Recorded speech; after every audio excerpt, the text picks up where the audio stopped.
Bueno, vamos a empezar entonces. ¿Qué vimos la clase anterior, Víctor? Buenas tardes. Buenas La tardes. clase anterior empezamos a ver la disciplina del deseo de los estoicos. Y para esto, sí se me escucha, ¿verdad? Sí, te escuchamos. Y para esto usted nos empezó a exponer parte de la física estoica. Usted al principio nos advirtió que esta física se encuentra detrás de la física aristotélica, ¿no? Y esto quiere decir que recuperan a los presocráticos, sobre todo a Heráclito, ¿no? Con su idea del movimiento, del fuego. Pero más que la del fuego es la dinámica, ¿no? Que es el todo. Y en esta recuperación de los prácticos está sobre todo su idea de la physis, ¿no? Que es, a partir de la cual se pretende describir la totalidad de los fundamentos en que descansa la naturaleza. De esta manera, usted nos exponía que los estoicos hablan de un principio inmanente, ¿no? Que mueve todo. Y este principio inmanente, de alguna manera, se puede comprender como un principio monista. De suerte que se suele pensar a los estoicos como panteístas, ¿no?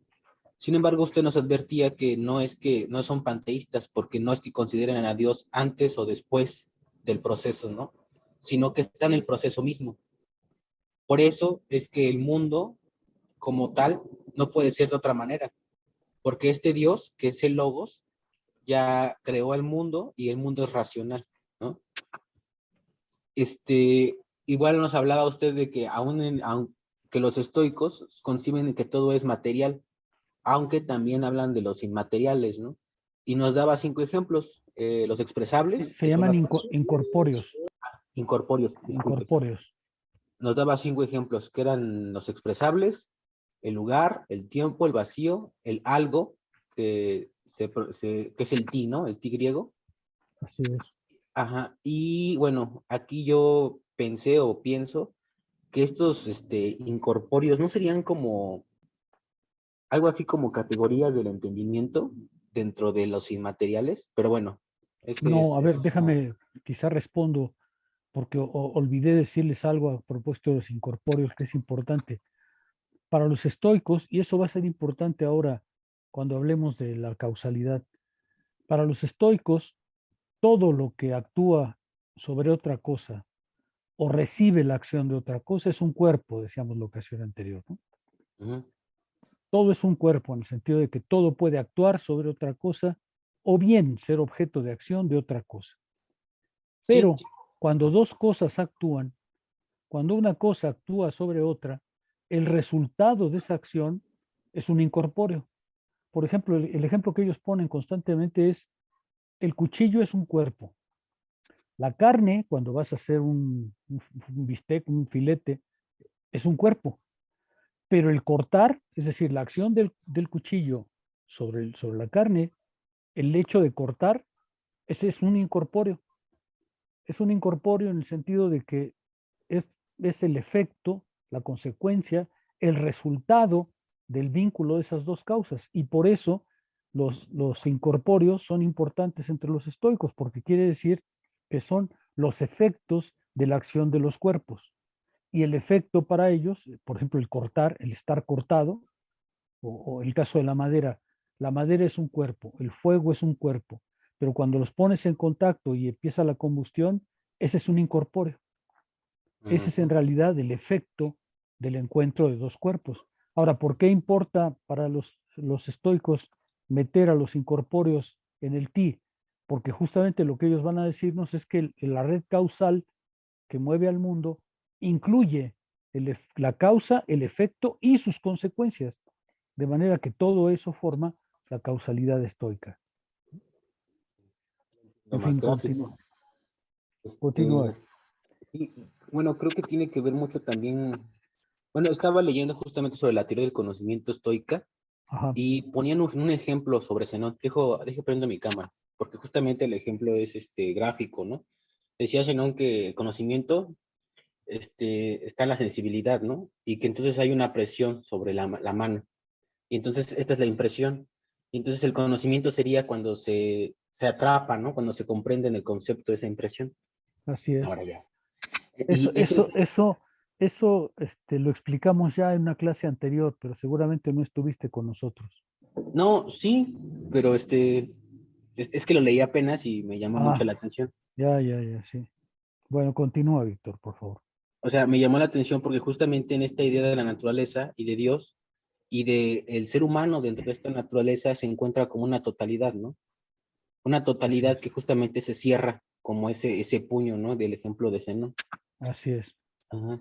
Y usted nos ponía un ejemplo de cómo es que este principio se mueve de tal manera y es racional, y es racional que aún después de la epirosis, de la que usted nos Ec- hablaba, Ecpirosis. epirosis, Ecpirosis. ajá, este, el mundo se organizaría de tal manera que pasaría lo mismo, ¿no? Como si fuera un eterno retorno, porque las causas y los efectos, la esencia es la misma, ¿no? Entonces, bueno, no, empezamos a ver eso. Y, algo muy importante, en esta idea de la naturaleza como una necesidad racional, usted nos hacía ver que aún dentro de esta necesidad se cabía la libertad, ¿no?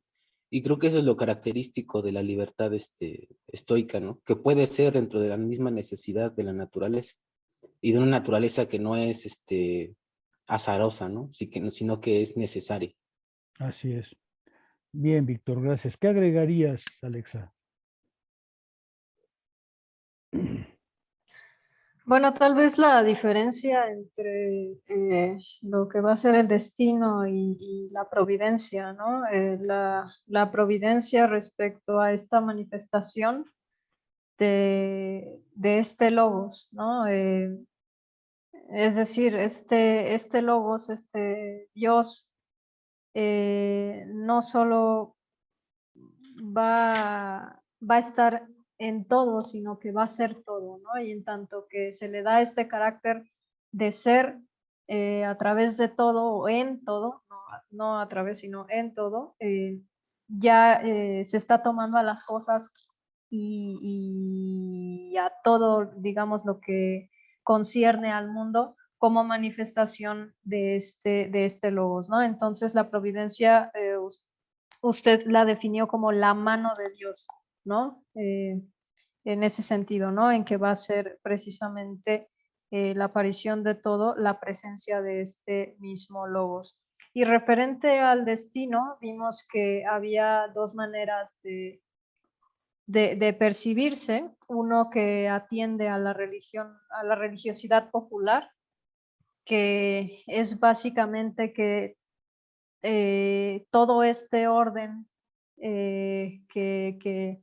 del cual nosotros vamos a formar parte, no vamos a poder escapar, no vamos a poder salir de la fuerza de este orden, ¿no?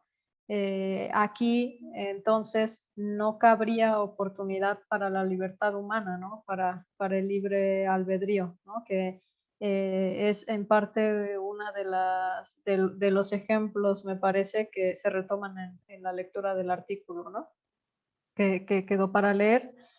Entonces, no es el destino que van a rescatar los estoicos, sino aquel que corresponde o que parte de los astrónomos y de los filósofos antiguos, ¿no? A partir de la observación de los cuerpos celestes, ¿no? Se veía igual que, creo yo, que como se presenta la materialidad de las cosas, es decir, cosas de diversa naturaleza, aparentemente múltiples, digamos, sin embargo corresponden a un orden, ¿no? Parece que coinciden en ciertas actividades y entonces los estoicos deducen que sí pertenecen pues a un orden, ¿no? Entonces esto es el destino que van a rescatar los estoicos, ¿no? Es esta necesidad, bueno, ya no sé si llamar de necesidad porque Sí. Necesidad eh, está bien. me dejó muchas dudas el artículo, No, está pero bien, necesidad. Al contrario, es muy importante la necesidad. bueno, entonces va a ser esta necesidad que va a gobernar nuestras vidas, ¿no? Pero no significa que no haya lugar para la libertad humana, ¿no? Y precisamente creo que es por esto que adelantaba Víctor, y usted, por supuesto, de cómo el destino se va a tomar como causalidad, pero la libertad humana va a incidir precisamente en cómo tomamos, en la dirección que le vamos a dar a las consecuencias, ¿no? Dentro de ese orden causal. Lo mismo que con el cilindro, ¿no? Me parece que si bien no podemos alterar la naturaleza necesaria de este destino, de cómo se desenvuelvan las cosas, sí podemos direccionarlas a partir de la voluntad humana, ¿no? Y creo que es hacia allá, hacia donde se conducen los estoicos con esta figura del destino. Muy bien. ¿Qué agregarías, Marco? Buenas tardes. Buenas tardes, ¿me escuchan bien? Sí. Ah, súper. Pues, no, gracias. Ay, disculpen. Pues sí, justo que hay un esfuerzo en la filosofía de Crísipo por reflexionar de manera distinta la idea del destino, ¿no? Justo me parece que su argumento se centra en atacar este argumento perezoso acerca del destino, ¿no? Que en realidad para Crisipo resultaba un tanto reduccionista, ¿no? Veía, pues, en el texto se ve que hay mm, un esfuerzo por entender el destino a través de las causas próximas y de las causas básicas como una dualidad en la que podemos comprender justo el destino en tanto que cadena, en tanto que esta cadena de acontecimientos que de hecho van a ocurrir, ¿no? Lo que se hace eh, con esta idea por ejemplo, de la rodabilidad del cilindro, ¿no? Que es pues una descripción de la naturaleza del objeto en tanto que algo dado, ¿no? Y el futuro, se pone la idea del futuro en relación con esta predestinación, que quiere decir que el futuro será lo que será, ¿no? Una idea que identifica el futuro con lo de antemano determinado, ¿no? La naturaleza o la esencia del cilindro es esa rodabilidad, ¿no? Y justo lo que se hace, este esfuerzo por definir las causas próximas y básicas está también muy de la mano con toda la epistemología, por así decirlo, de los estoicos, en tanto que es una definición física del fenómeno, ¿no? Una definición que va hacia lo que hace que algo sea lo que es y no otra cosa, ¿no? Es decir, una definición esencial, ¿no? Bueno, Sí, sí. gracias, Marco. Vamos a detenernos ahí para entrar al texto. ¿Alguien quiere agregar algo de la clase anterior? Tomás, Eric, Sergio. Owen, tú no estuviste con nosotros, por eso no te pregunto, porque no podías agregar nada. Quizá mencionar rápido, antes que nada, doctor, una disculpa por entrar algunos minutos tarde. Hay reparaciones en las líneas eléctricas y me disculpo igual si me voy de repente. Ya. Por lo que alcancé a escuchar es que no se mencionó justo, o quizás se mencionó y no estaba cuando pasó, pero igual es importante darle otra vuelta, es, o sea, es esta idea de que todo es corporalidad es interesante en los estoicos porque ella nos lleva, o lo que los estoicos deseaban con ello, era justamente dar este sentido de causalidad, ¿no? De siempre saber que todo es cuerpo, aquella voluntad que actúa sobre algo es cuerpo, ¿no? Y aquel objeto o aquella cosa sobre la que se actúa también tiene cuerpo, ¿no? Esto es importante porque nos lleva a una filosofía de la inmanencia muy similar a Spinoza y a Hegel, ¿no? Esto es importante porque justo cuando veíamos en las clases anteriores de Spinoza y un tanto en Hegel, esta idea como de Dios, como absoluto, como totalidad, como un Dios que además es totalmente racional y comprensible, pero que además es un Dios impersonal, ¿no? No es un Dios unívoco como las filosofías monoteístas, ¿no? Esto se me hace interesante porque a pesar de que, y lo mencionamos en clase, a pesar de que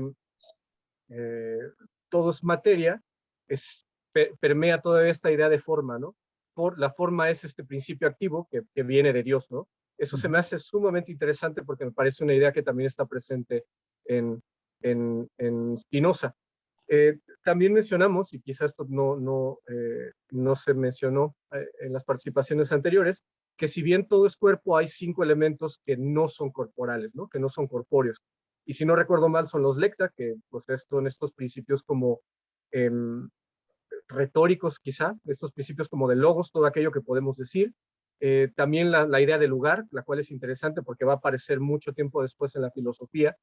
El tiempo, que es una de las cuestiones, yo creo, muy importantes y que atañen a la filosofía. El vacío, porque es importante que lo mencionemos, también lo estamos viendo incluso lo vimos el día de ayer en la ciencia de la lógica, ¿no? Cuando decíamos que los antiguos ya habían pensado la nada, ¿no? El vacío, la ausencia y el algo, ¿no? Lo cual le dábamos una vuelta de tuerca y decíamos es que lo algo también puede ser corpóreo, ¿no? Había por ahí una tensión. Y quizá eso, doctor, no sé si se mencionó, quizá no se No, mencionó, hiciste pero yo bien. no estaba. Oh, hiciste bien, hiciste bien. ¿Alguna cosa que quieran agregar antes de entrar al texto? ¿No?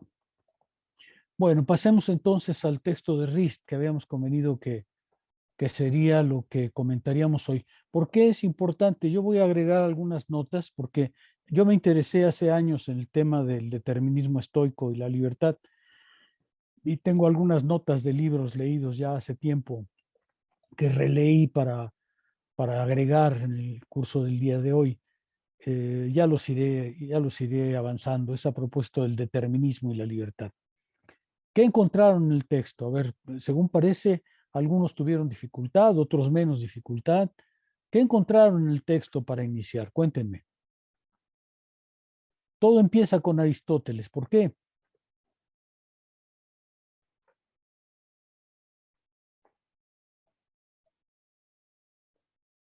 ¿Sí leyeron el texto? ¿Sí tuvieron la oportunidad de leer el texto? Es porque, bueno, es porque de alguna manera los estoicos, sobre todo Crisipo, ¿no?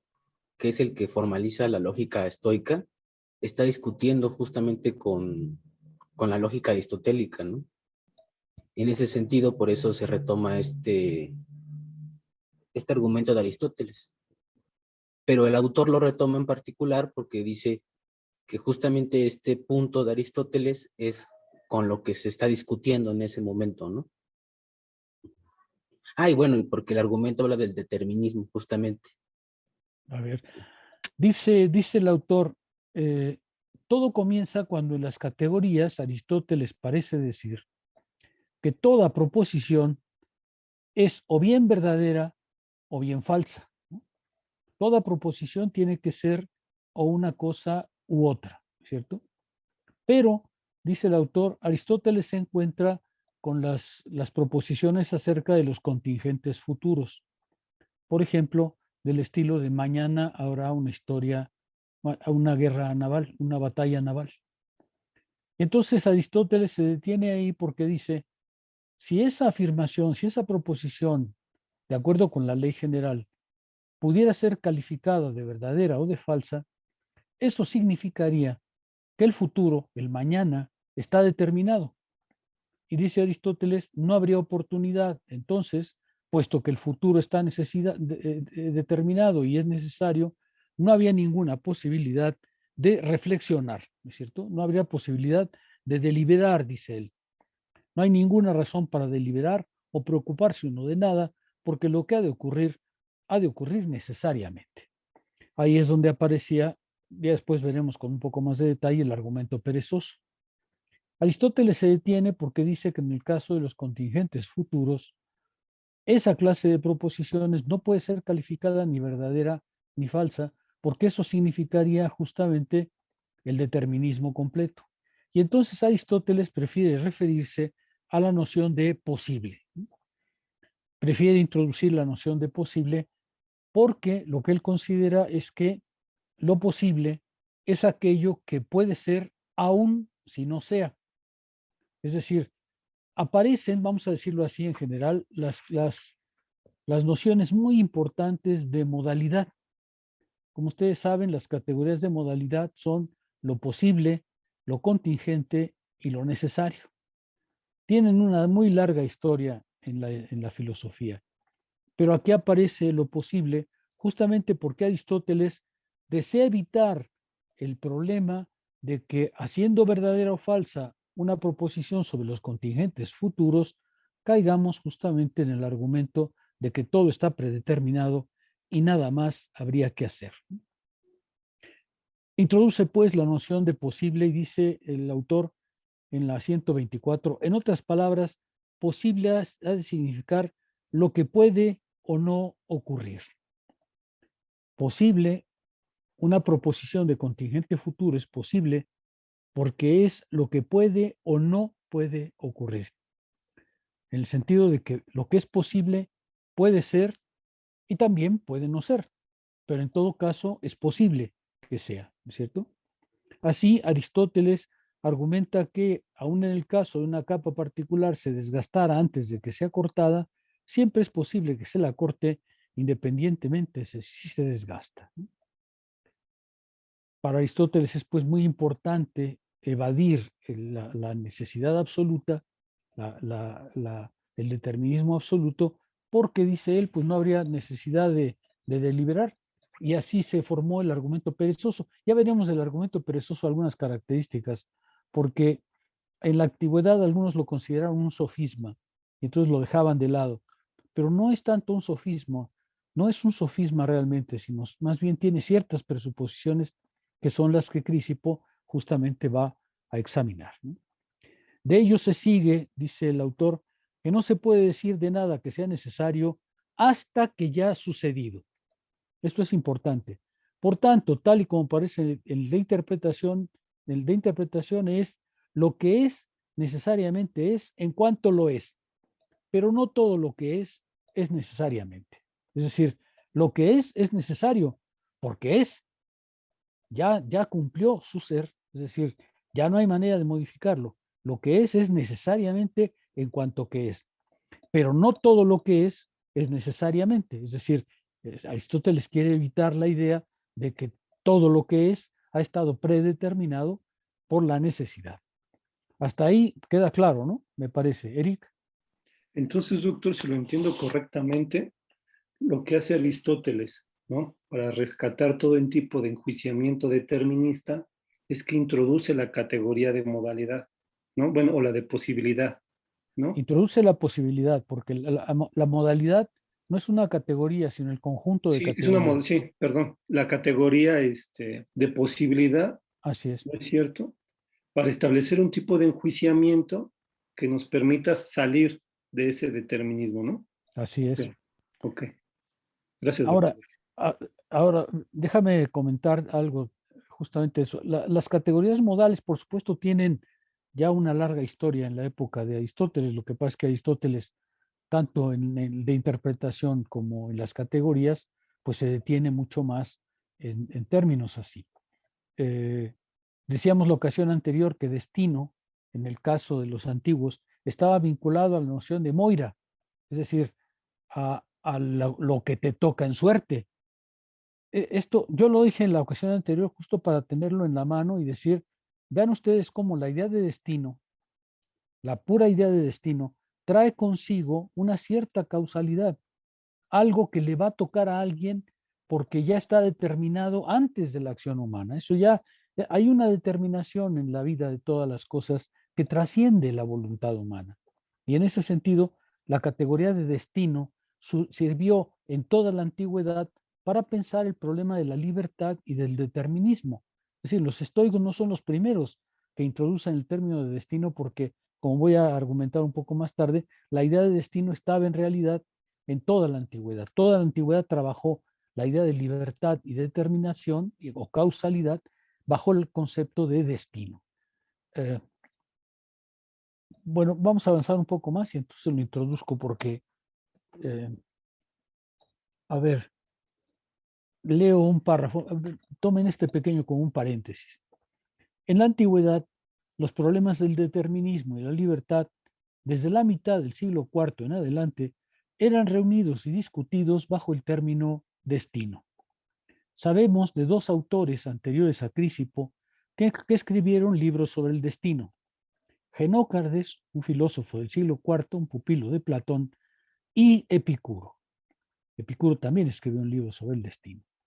El fundador del Estoa, Zenón de Sitio, integró el concepto de destino dentro de su física general. Pero el primero en trabajar firmemente la noción de destino es Crisipo. Sabemos también que Crisipo escribió dos libros acerca del destino. Uno que se llamaba Sobre lo posible, otro que se llamaba Sobre la providencia, y quizá incluyó temas del destino en dos libros que se llamaron, porque no disponemos de ellos, Sobre la naturaleza y sobre los dioses y sobre el mundo. Es decir, el tema del destino ya estaba ahí previamente, mucho antes que los estoicos, y es en realidad el horizonte en que se mueve la discusión sobre el determinismo y la libertad en la antigüedad. Esto va a seguir después de los estoicos. Después del Crisipo, sin embargo, parece haber un periodo de silencio relativo. No es sino después con Carneades, Carneades es el escéptico, Carneades pertenece a la segunda academia de Platón, no es sino con Carneades que sabemos con certeza que hubo una nueva discusión sobre el determinismo. Carneades tomó juntas las opiniones de Epicuro y de Crisipo sobre el tema. Su crítica se preservó en los escritos de un pupilo de Carneades del siglo II, que probablemente fue Clitómaco. Es un contemporáneo de Clitómaco, quien es el siguiente estoico en ser el autor sobre un libro del destino del que tenemos certeza, Boecio de Sidón. Boecio era pupilo de Diógenes de Babilonia, antiguo pupilo también él de Crisipo. En fin, todo esto lo digo para que vean que el problema del destino era en la antigüedad el horizonte donde se discutía este determinismo y la libertad. No son los primeros. ¿De dónde viene? Bueno, aquí ya introdujimos a Aristóteles, porque Aristóteles es el que planteó el problema de si toda la afirmación de que todas las proposiciones deben ser verdaderas o falsas es una convicción general en la antigüedad. Los antiguos consideran, y Crisipo va incluso a trabajar el tema, lo verán también, para mostrar que toda proposición es verdadera o falsa, es una convicción de la antigüedad. Pero si eso es verdad, entonces, ¿qué hacemos con los contingentes futuros? Se introduce la categoría de posibilidad, justo, dice Aristóteles, para evitar que el destino esté determinado, predeterminado, de tal modo que no haya necesidad o posibilidad de reflexionar, de hacer uso de la reflexión. ¿Sí queda claro? Ahora, lo que Aristóteles está diciendo en esta última parte es, el presente es necesario, es porque es, necesariamente es como es, no puede ser de otra manera, ya se creó como ser, pero no todo lo que es necesariamente es como debe ser. Es decir, Aristóteles está diciendo, lo que es necesario, pero no es necesario que lo que es haya sido necesario en la cadena causal. Por eso aparece la posibilidad. ¿Están de acuerdo? ¿Sí queda claro el texto? Pero entonces todo iba más o menos hasta que llegó un Megárico. Como ustedes recuerdan, la escuela de Megara también fue fundada por un alumno de Sócrates. Ahora, la escuela de Megara era conocida por su potencia lógica y dialéctica. Y a la escuela de Megara pertenece el siguiente autor, Diodoro Crono. Ahora, Diodoro Crono puso las cosas más difíciles porque redefinió la categoría de lo posible. La redefinió de tal manera que la vinculó a la necesidad y se alejó de Aristóteles. Y ahí es donde empieza el pleito con Crisipo. Dice, según Diodoro Crono, lo posible no es simplemente lo que sucede, sino o bien lo que es cierto, o lo que de hecho será cierto. Fíjense, aquí la definición de posible es distinto. Posible es aquello que es cierto o lo que será cierto. Es decir, que lo posible, sobre todo con esta segunda parte, lo que será cierto, ahora queda vinculado a la necesidad. Posible es lo que es cierto. O sea, algo que es posible se concreta, dice Diodoro. Es. Pero además, algo que es posible se va a concretar. Y entonces volvemos otra vez a la dificultad con Aristóteles, porque si Aristóteles quería evadir el problema del determinismo, Diodoro Crono lo vuelve atrás y dice, pues, que sea posible que sea una batalla, que haya una batalla naval, es porque habrá una batalla naval en algún momento, y eso muestra que era posible que hubiese esa batalla naval. Entonces Diodoro Crono la pone más difícil, es un argumento muy astuto, porque lo que hace es redefinir la posibilidad y vincularla ahora a la necesidad. Ahí es donde aparece justamente Crisipo para decir, no, yo no me voy con Diodoro Crono, porque este amigo sí está vinculando lo posible con lo necesario. Y Crisipo, por el contrario, quiere acercarse más a Aristóteles. Es necesario dejar un espacio para la posibilidad, dejar un espacio para la contingencia. ¿Sí queda claro? Presumiblemente, dice el autor, Diodoro mantenía que todas las proposiciones, sean sobre contingentes futuros o no, son verdaderas o falsas. Para Diodoro, una proposición que sugiere algo imposible acerca del futuro es falsa. Fíjense, Diodoro le cambió la cara a la cosa, ¿no? Porque redefinió lo posible y dijo, lo posible es o lo que es o lo que será, y entonces otra vez lo posible perdía la independencia que Aristóteles estaba buscando alcanzar. ¿Sí? ¿Algún comentario hasta aquí? La diferencia aparece más adelante, dice el autor, porque Aristóteles pensaba que lo posible es, cito, aquello que es capaz de llegar a ser y no está impedido, incluso si no llega a ser. Lo posible es aquello que puede llegar a ser si no está impedido. Esto va a ser muy importante para Crisipo, incluso si no llega a ser. Es decir, ¿una batalla naval es posible mañana? Sí. Sí, porque es perfectamente posible que sea. Si no está impedida, puede ser, pero puede que no sea, incluso si no está impedida. Y sin embargo, siempre es posible. ¿Sí ven lo que está diciendo Aristóteles? Aún si no llega a ser, la posibilidad dice que eso puede llegar a ser. Un ejemplo trivial, pero bobón, pero que les clarificará la cosa. ¿México puede ser campeón del mundo en Qatar? Pues teóricamente sí, doctor. Claro, es decir, ¿dónde está escrito que no puede? A menos que, ¿cómo se llamaba este mago? A menos que, eh, no, el que da horóscopos, hombre, Walter Mercado. a menos que Walter Mercado lo haya decidido y haya leído las estrellas, pues no es imposible que México sea campeón. Es muy difícil si tú quieres. Sí, de acuerdo, pero imposible no, ¿no es cierto? Imposible querría decir, hay algo en la naturaleza intrínseca de ese equipo que le impide llegar a ser. Y eso no hay. O sea, son 11 jugadores, todos con 2 piernas, todos con 2 brazos, con una cabeza, exactamente igual que los otros.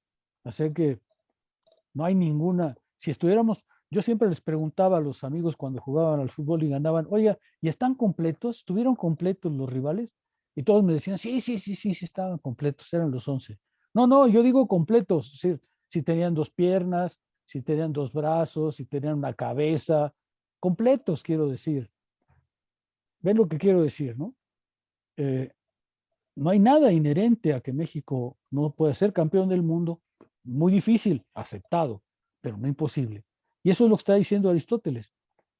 Es posible, si nada lo impide, pero incluso si nada lo impide, puede que no se dé. Pero es posible, ¿sí? ¿Sí se ve lo que está diciendo Aristóteles? Y vean por qué Crisipo se va a acercar justamente ahí, ¿no? Una solución era pues volver a Aristóteles y otra solución era acercarse mucho más a Diodoro Crono.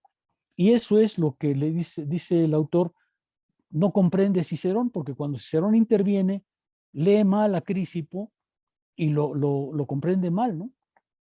Y lee mal a Epicuro y también lo comprendía mal, porque Epicuro también estaba diciendo más o menos lo mismo. Epicuro, por ejemplo, para evitar el determinismo estoico, lo que hizo fue decir que la física en el epicureísmo es el átomo, la lluvia de átomos, la lluvia azarosa de átomos. Entonces, la cosa llegaba tan lejos que Epicuro adopta una física completamente distinta para evitar el determinismo de los estoicos, ¿no? Y entonces, Cicerón lee a Epicuro, pero lo lee mal, ¿no? Pero volvamos, dice él, a Aristóteles, porque es el que nos interesa. Dice en la página 126, según el famoso argumento maestro de Diodoro, las siguientes tres proposiciones son incompatibles. 1. Cualquier verdad acerca del pasado es necesaria. Ya sabemos que Aristóteles lo aceptaba. 2. Lo imposible no se sigue de lo posible. Ya sabemos que Aristóteles lo aceptaba. 3. Que lo que ni es verdad ni será verdad es posible. También lo aceptaba Aristóteles. Pero esto era lo que Diodoro justamente decía que no podía ser, porque la definición de posible de Aristóteles era, de Diodoro era, posible es lo que será o lo que es, lo que se presenta o lo que será. Y claro, con eso Diodoro pues acercaba la cosa a la necesidad y rechazaba la idea de que estos tres elementos fueran compatibles. Y sin embargo, Aristóteles los acepta todos ellos. ¿Sí queda claro?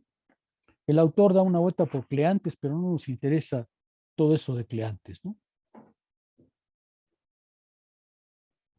Dice el autor, después del paréntesis de Cleantes, me detengo por si hay algo que quieran preguntar o intervenir.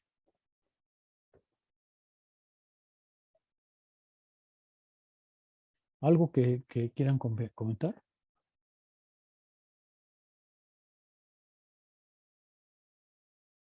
Recuerden que Cleantes es otro estoico y Crisipo no se va a acercar demasiado a él, por eso es que introduce el autor esto, pero no me quiero detener ahí porque no es eso lo que nos interesa por ahora. Así, ¿podría añadir algo? Es que justo a mí Claro. me pareció muy interesante el hecho de que justo la, como el punto en el que Cicerón se equivoca, en tanto que empieza a interpretar una ausencia de lógica en Epicuro, me parece fundamental para comprender también que justo toda esta comprensión de la descripción física de las cosas está en relación con la responsabilidad moral, ¿no?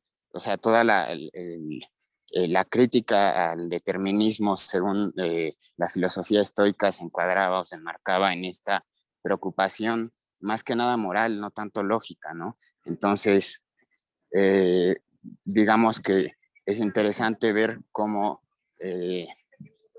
aunque el problema tiene su origen en un horizonte con Aristóteles completamente lógico en cuanto a proposiciones y enunciados, podemos hacer patente que la verdadera preocupación de esta problemática es en realidad de carácter más ético, ¿no? Como se comprende mejor si le damos justo el lugar capital a esta problematización de Filón sobre el lugar de la responsabilidad moral con respecto al destino, ¿no? Sí, por supuesto. Decíamos en las clases anteriores que en el caso de los estoicos, toda parte de la filosofía en realidad remite a la vida práctica, ¿no? La lógica es una lógica para vivir, la física es una física para vivir, la ética es una ética para vivir, y creo que a eso responde lo que dices correctamente. No se trata de hacer lógica por hacer lógica, sino se trata de hacer lógica para llegar a una conclusión práctica, ¿no? Me interesa llegar a Crisipo para hacer los comentarios que debemos hacer en torno a esta disciplina del deseo. ¿Está bien? ¿Algún comentario adicional? Bueno, en la página 128 dice el autor, cuando nos volvemos a Crisipo, no estamos en un terreno mucho más sólido. Como decíamos siempre, en el caso de los estoicos, lo que conocemos son de segunda y tercera mano. Pero lo que es verdad es que estaba vinculado, como dice correctamente Marco, al problema de la responsabilidad moral. Puesto que los antiguos generalmente ponían la obra de Crisipo sobre lo posible en relación con las posiciones de Diodoro en primer lugar, deberíamos considerarla en relación a este contexto antes de avanzar más en la cuestión de cómo intentó resolver algunos problemas. Por eso el autor pone a Crisipo en relación con Diodoro, porque los antiguos oponían justamente esas dos definiciones de lo posible. Crisipo rompe con Cleantes al coincidir con Diodoro en que todas las proposiciones verdaderas acerca del pasado son necesarias. Ya sabemos que para Aristóteles lo que es. Es decir, todas las proposiciones que hagamos sobre el pasado son necesarias porque lo que es. Entonces el pasado es necesario porque es exactamente el antecedente de lo que es. No podía ser de otra manera y ya no se puede modificar. También estaba de acuerdo con Diodoro y en contra de Aristóteles en que todas las proposiciones son o verdaderas o falsas. Eso es lo que parecía sugerir Aristóteles, pero Diodoro y los demás lo toman al pie de la letra. Pero en lo que sí se distancia de Diodoro, dice, esto significa que Crisipo negaba la definición de Diodoro de lo posible como lo que es o será necesario, una definición que iguala lo posible y lo necesario, y lo sustituyó por una versión como la de Aristóteles y Filón, es decir, que hay cosas que no sucederán, pero que a pesar de todo son posibles. Ahí ya tenemos el ejemplo de México, ganará la Copa del Mundo de Qatar. Sí, es posible. Aunque no suceda, es posible, ¿no? La definición de posible simplemente dice que no hay nada que impida que impida que sea, no hay en la esencia de la cosa nada que impida que sea, y por tanto puede perfectamente, sin embargo, no suceder sin perder su carácter de posible. Es posible, argumenta Crisipo, que una joya pueda romperse aunque nunca se rompa. Ese es un buen ejemplo, ¿no? Es posible que una joya se rompa aunque nunca se rompa, pero siempre es posible. Lo posible, según Diógenes, introduce esto, es lo que admite que ser verdad si las circunstancias no impiden que sea verdad, como por ejemplo Diocles está vivo. Aquí esto va a ser muy importante para Crisipo, si las circunstancias no lo impiden. Ya veremos que los argumentos de Crisipo van en esa dirección. ¿Sí queda claro? Si hay que creer en la evidencia de Cicerón, Crisipo argumentaba en contra de Cleantes que todas las cosas verdaderas en el pasado son necesarias, pues no admite el cambio, y porque lo que es pasado no puede cambiar de ser el caso a no ser el caso. Todo lo que es, y todo el pasado que lo ha llevado a ser, es necesario. ¿Por qué? Porque es una cadena causal que une todas las cosas. Y ya sabemos que, ¿se acuerdan que una de las definiciones de destino era lo que fue, lo que es, y lo que será, será? Ese es el mecanismo del destino, ese es el mecanismo necesario y causal de todas las cosas. En otras palabras, Crisipo parece argumentado correcta o incorrectamente que ya no es posible para lo que ha dejado de ser seguir siendo. Sí, eso ya quedó atrás, ¿de acuerdo? Y aquí es donde viene la parte, digamos, ya más propiamente de Crisipo, en la que nos vamos a tener un poquito más. Recordemos que una de las razones por las que Aristóteles encontraba necesario negar que las proposiciones acerca de los contingentes futuros sean verdaderas o falsas, era que mantenía que si algo es verdadero, entonces es necesario. Y por tanto que, si sabemos que las proposiciones acerca del futuro son verdaderas, entonces sabemos lo que el futuro nos tiene preparado. Esa era la razón por la que Aristóteles evitaba eso. Si es verdadero es que es necesario, y si es necesario entonces todo está predeterminado y no hay nada que hacer. En la opinión de Aristóteles, ello conduciría a una especie de parálisis, pues lo que ha de ocurrir ocurrirá necesariamente. Esta tesis, recordemos, llegó a conocerse más tarde como el argumento perezoso y Crisipo encontraba necesario demolerlo. Aquí vamos a detenernos un poco en el argumento perezoso. La forma más, digamos, más conocida del argumento viene explicada abajo, ¿no? Dice, parece que el ejemplo favorito del argumento perezoso es el siguiente. Si estás enfermo, no tiene ningún sentido llamar al doctor, pues lo llames o no lo llames, te recuperarás si estás predestinado a hacerlo y morirás si está predestinado a morir. Y Aristóteles pensaba que este argumento podía ampliarse a todas las cuestiones morales. En fin, para los estoicos era un problema porque ellos decían que lo que será, será, y entonces el argumento perezoso parecía aplicarse a ellos, ¿no? Si te enfermas y está escrito que morirás, pues da igual que vayas al médico. No sirve de nada, no malgastes tu dinero, te vas a morir. Si te enfermas y está predestinado que no te vas a morir, pues no llames al médico, porque entonces estás malgastando el dinero. De todas maneras, vas a sobrevivir. ¿Sí? El argumento perezoso dice, hagas lo que hagas, si todo está predeterminado, pues entonces no hay manera de escapar a nada. Y ese es exactamente el punto que Crisipo debe enfrentar, ¿no? Su primer enfrentamiento es muy interesante. Dice, el mejor testimonio de la opinión de Crisipo lo ofrece Cicerón. Argumentaba que las proposiciones pueden dividirse en dos clases, las simples y las complejas. Esto es muy interesante porque Crisipo lo que hace es decir, mire, el argumento perezoso tiene el problema de que las premisas son colocadas como proposiciones simples.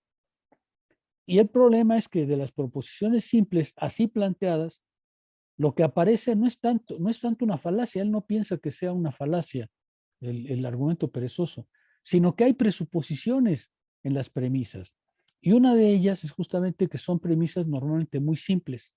Y él dice, no, todas las cosas que suceden no suceden por una sola razón, por una sola proposición, sino aparecen por proposiciones que él llama codestinadas o cofatales. A mí me gusta mucho el término cofatal, porque dice, si algo va a pasar, no es por una sola proposición, sino por varias proposiciones, todas ellas deben ser cofatales para que la cosa suceda. Por ejemplo, dice, un ejemplo de proposición simple es Sócrates morirá tal día en particular. Esta proposición puede ser verdadera o falsa, pero es inteligible y ciertamente morirá cuando muera. Pero claro, el problema es Sócrates morirá tal día en particular. Un ejemplo de proposición compleja es Layo tendrá un hijo llamado Edipo, ya tenga relaciones con una mujer o no. Dice Crisipo, a ver, si yo digo que Layo tendrá un hijo llamado Edipo, lo que estoy presuponiendo, aunque no lo diga en la proposición principal, es que va a tener relaciones con una mujer.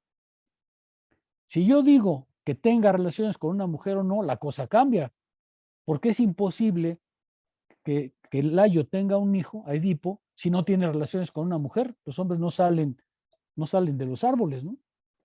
Entonces dice Crisipo, cuando decimos que alguien va a nacer, por ejemplo, no estamos diciendo solamente la cosa simple va a nacer, estamos diciendo y además tienen que presentarse circunstancias, todas las cuales deben concurrir para que suceda. Fíjense, aquí ya Crisipo se pone muy abusado porque dice, espérense, no es cierto que podamos hablar del futuro con proposiciones simples. Claro que Sócrates morirá un día, está clarísimo, ¿sí? Pero cuando digamos Sócrates va a morir de tal y cual enfermedad, ahí entonces estamos diciendo algo más. Estamos diciendo, hay circunstancias que tienen que presentarse y más de una, y por eso se llaman cofatales, para que la cosa se cumpla. Entonces, el argumento de Crisipo es muy, muy astuto, porque dice, el problema del argumento perezoso es que presenta puras proposiciones simples, pero si las examinamos, veremos que hay muchas proposiciones complejas que no se realizan porque sí, nada más, sino que incluyen ciertas circunstancias para que se realicen. Es decir, tenemos que pensar, dice Crisipo, no en proposiciones simples, sino en proposiciones complejas. Para usar otros ejemplos de Crisipo, Milo luchará en Olimpia si tiene un oponente, tiene sentido, mientras que Milo luchará en Olimpia si no tiene un oponente o no lo tiene. Milo luchará en Olimpia si no tiene un oponente. Ese no lo tiene, dice él, porque si yo digo Milo luchará en Olimpia, sí, es una proposición simple. Pero si digo Milo luchará en Olimpia si tiene un oponente, ahí resulta que ya apareció el oponente. Es decir, ahí hay dos proposiciones. Milo luchará y Milo tiene un oponente. Y las dos son cofatales. Es decir, las dos se tienen que cumplir para que se realice. Vean ustedes lo que está diciendo Crisipo, es bastante astuto, ¿no? Es decir, las proposiciones de esa clase, las proposiciones del futuro, no incluyen solamente una cosa simple, incluyen varias circunstancias, todas las cuales tienen que presentarse para que sea necesario que la cosa se dé. ¿Sí? Es decir, y por eso enfrenta el argumento perezoso. Si vas a enfermar, dice un análisis de Cicerón, por tanto, Crisipo argumentaba que si un hombre está destinado a recuperarse gracias a la ayuda de un doctor, está predestinado a llamar al doctor y se llama al doctor es una acción deliberada. Es decir, el argumento perezoso decía, si te enfermas, no tiene caso que llames al doctor si está predestinado que sales. Y dice Crisipo, no, espéreme. La proposición debe ser compleja. Usted está enfermo y además tiene que ir a ver al doctor. Ahora, esas dos proposiciones no son separables, son cofatales. Tiene que haber, por una parte, la enfermedad y por otro lado, tiene que haber la presunción de que viajarás, visitarás al doctor y esta es una acción tuya. Así que no se puede decir simplemente no hagas nada, sino al contrario, a la hora de actuar, en el momento en que actúas, lo que aparece como tu acción también forma parte de la causalidad. Eso es lo que Crisipo está empezando a introducir, ¿no? Claro está que es inevitable que morirás, pero tú no conoces ese fin. Entonces, si enfermas, vas con el médico. Y si vas con el médico, acabas de introducir en el régimen causal una segunda proposición.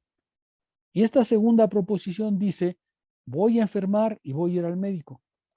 Si las dos se cumplen en la cofatalidad, pues morirás, pero no estás seguro de eso que va a pasar. Por tanto, es muy importante que asistas al médico porque así introduces en el régimen causal un elemento más que de todas maneras sucederá lo que sucederá, pero no sucederá sin la proposición cofatal, sin la participación de la cofatalidad. ¿Sí? ¿Sí queda claro? A ver, ¿seguros? Doctor, a mí nada más me queda la duda de que la acción forma parte de la cadena causal. Claro. ¿Qué debemos entender por esto? A ver. O sea, sí lo entiendo, doctor, pero quisiera que me lo explicara. Sí, espera. Estoy tratando de encontrar un ejemplo que sea útil. México va a ser campeón de Qatar. ¿Sí? Ahora, para que México sea campeón de Qatar, tiene que jugar al fútbol, ¿no? Tiene que ir a jugar al fútbol. No puede ser campeón si no va. Por ejemplo, El Salvador no va a ser campeón en Qatar porque no va, ¿no es cierto? Pero México sí va. Entonces México tiene que jugar. Ahora, justo porque tiene que jugar, ahora acaba de aparecer una acción más. El hecho de que México tiene que jugar al fútbol, como Milo, tiene que tener un contrincante. Ahí, dice Crisipo, ya hay dos proposiciones cofatales. México será o no campeón del mundo. Eso es posible. Pero cuando México participa y juega al fútbol, lo que está introduciendo es una acción deliberada de él. Y esa acción deliberada va a participar de lo que suceda. Sucederá lo que sucederá. pero no sucederá sin la concurrencia de México. No sucederá sin que México actúe. Claro está que todos decimos, a pesar de que va, seguramente no será, o muy probablemente no será campeón del mundo. Pero eso no se va a resolver tampoco sin la acción de México. Es decir, lo que será en el futuro, y eso es lo que Crisipo va a decir, lo que será en el futuro será porque hay una cadena causal que lo hace ser. Pero tú introduces en la cadena causal una parte de ella cuando introduces tu propia acción. Como no sabes el resultado final, por ejemplo, el ir al médico, la introducción de tu acción es también causa de las cosas. Lo que sucederá, sucederá, pero sucederá incluyendo tu acción, participando en tu acción. ¿Sí me explico? ¿Queda un poco más claro? Sí, A doctor. ver, Sí. déjame decirlo de otra manera. Cada uno de nosotros morirá un día. Eso está clarísimo. Eso no va a dejar de ser. Pero cada vez que enfermamos y vamos al médico, estamos introduciendo en ese futuro que sabemos que va a ser, ese es el destino. Así es la cosa. Eso no lo vamos a poder evitar, dicen los estoicos. Es absurdo que pretendas no morir. Morirás.